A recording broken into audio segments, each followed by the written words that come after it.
अंबरनाथला माझं लग्न झालं 98 मध्ये, त्याच्यानंतर अंबरनाथमध्येच आहे. ओके. अंबरनाथमध्ये मी सुरुवातीला काही ह्या फील्डमध्ये लगेच उतरता नाही आलं मला, कारण आमची तेवढी आर्थिक हे नव्हती, स्टेबिलिटी नव्हती, की दोघंही स्ट्रगल करतोय या मार्गातून कसं राहायचं, एकाला काहीतरी कमावणं गरजेचं होतं. तर त्याच्यामुळे मग मी इनरव्ह्यू शाळेमध्ये नोकरी करत होते. मी स्वतःचं पार्लर केलं होतं. मी डान्स टीचर म्हणून अनेक ठिकाणी डान्स क्लासेस घेत होते, ठाण्यात, बदलापूरला, अंबरनाथमध्ये. ओ. आता आईचं पार्लर आहे, त्याच्यामुळे माझं पार्लरचं पण सगळं झालं होतं. त्याच्यामुळे घरच्या घरी पार्लर पण सुरू केलं होतं. म्हणजे ज्याच्यातून इन्कम होईल त्याच्यातून ते सगळं केलं होतं. आकाशवाणीला मी जायचे. मग आकाशवाणीला जाता येता उल्हासनगरवरून मी सामान उचलायचे. मग मी ट्रेनमध्ये ड्रेस मटेरियल हो, मी खूप ऐकलंय की तुम्ही ट्रेनमध्ये आकाशवाणीच्या आमच्या सगळ्या ज्या मॅडम्स होत्या सगळ्या पोस्टच्या किंवा क्लार्क लेवलच्या, ते त्या सगळ्यांना जाऊन मग मी ड्रेस मटेरियल तिकडे जाऊन विकायचे, घेऊन जायचे इथून, आणि मग ऑर्डर्स वगैरे घ्यायचे. इव्हन लिपस्टिक, नेलपेंट वगैरे जाता उचलायचे आणि ते विकायचे. त्यामुळे तो एक काळ कमालीचा होता, स्ट्रगलचा. तर त्याच्यानंतर मी जवळजवळ 2008-9 पर्यंत अंबरनाथला जाऊन येऊन करत होते. अंबरनाथ पासून म्हणजे प्रयोग आणि सिरियलची शूटिंग वगैरे.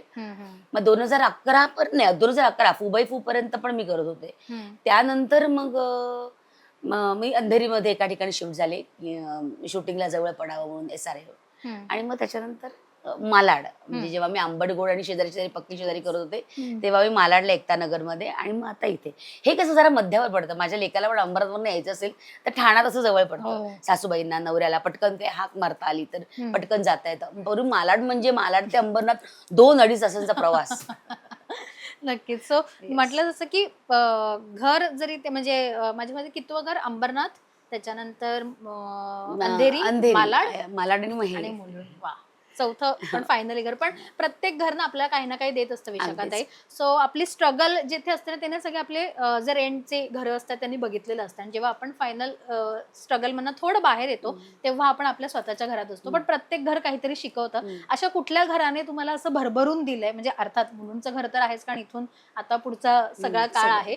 पण कुठलं घर असं खास जवळचं आहे की त्या घरात आल्यानंतर तुमचं सगळं छान झालं, स्ट्रगल लाईफ पण थोडीशी माझी खरंच देवाच्या कृपेने ना मला अंबरनाथच्या घराने पण खूप दिलं.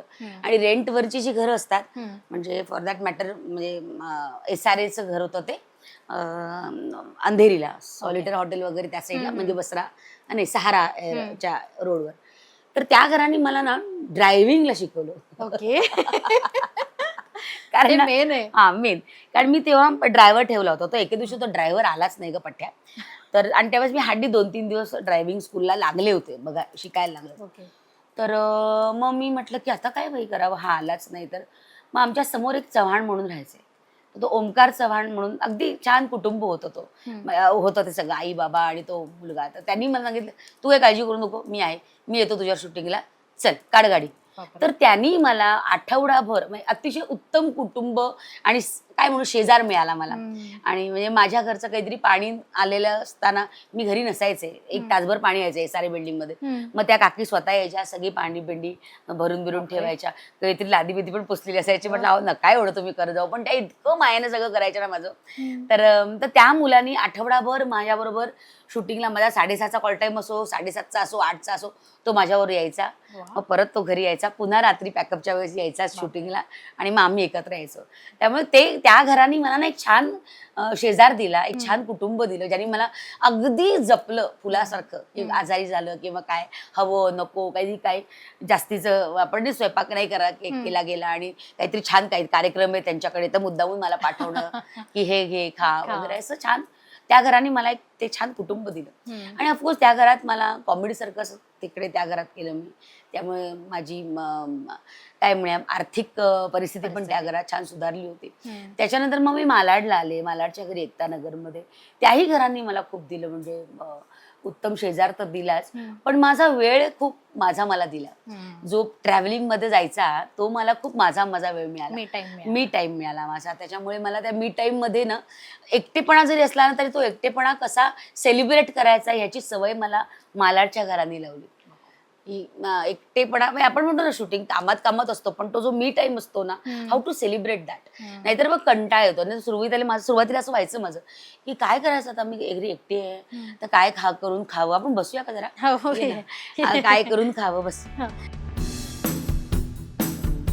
मालाडच्या घरी ना म्हणजे आपण शूटिंग करून आल्यानंतर ना मी त्यावेळेस काय स्वयंपाकाला वगैरे बाई वगैरे ठेवण्याचा काय चान्सच नव्हता, कारण सगळं सकाळी 8:30ला सेटवर, रात्री 11, 11:30ला घरी कधी ठेवायची बाई वगैरे काय संबंधच नव्हता.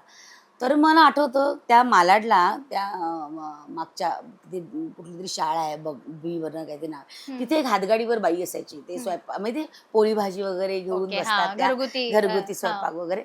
तर त्या मावशी बरोबर मी दररोज रात्री 11 वाजता जेवायचे. ती आणि मी आम्ही माझ्या नॅनो गाडीत जेवायचो आणि मग तिला टाटा बाय बाय करून मी घरी यायचे. तर हे जे रुटीन होतं ना ते फार डिस्टर्ब करायचं. यार आपण एवढं सगळं करतो आणि सगळं जेवायला आपल्याला हातगाडीवर वगैरे, कारण वेळच नसायचा रात्रीचा वगैरे, करायचं कधी. तर ह्या सगळ्या गोष्टी तेव्हा फार असं असं हल्लं होतं मन जरा, की अरे काय चाललंय आपल्याला, there is no self time, there is no मजा नाही काही दिवस राहते. कारण मी एका वेळी 2 सिरियल करत होते, शेजारी शेजारी पक्के शेजारी, शुक्रवार शनिवार रविवार आणि सोमवार मंगळवार बुधवार गुरुवार आंबडगोड, असं इतकं पॅक होतं. आणि दोन्ही तेवढ्याच ताकदीच्या सिरियल आणि तेवढ्याच प्रेक्षकांना आवडणार तेवढ्याच आहे, त्यामुळे इतकं पॅक होतं ते शेड्यूल, तर वेळच नसायचा. तर मग त्याच्यानंतर मग मालाडच्या घराने मला ना, मी समुद्रावर जायला शिकले रात्रीची. पॅकअप झाल्यानंतर मी जुहू बीचवर जायचे. मग तिथून बॅकअप 10, 10:30ची मी फिल्म बघायला लागले. थोडंसं एक स्वतःचा वेळ कसा काढायचा, तरी थोडा का असे ना, पण मी तो काढायला शिकले स्वतःसाठी. तर मग तो तसा मी टाइम स्वतःसाठी काढायला लागले. मालाडच्या घराने ते मात्र मला दिलं, की तुझा स्वतःचा वेळ तू स्वतःसाठी कसा दे.